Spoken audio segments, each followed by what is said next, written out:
defenden que a LOMCE xa está prácticamente derrogada, que xa non vai haber reválidas, cando non é certo, cando xa están ao mesmo tempo legislando no sentido contrario, marcando cando van comezar a ter valor educativo,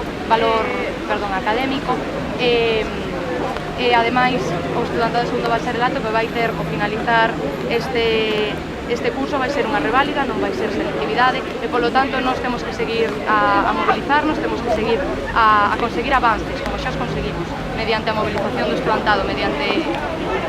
claramente amosar que toda a comunidade educativa está en contra desta lei. Queremos as reválidas nin queremos a LOMCE porque son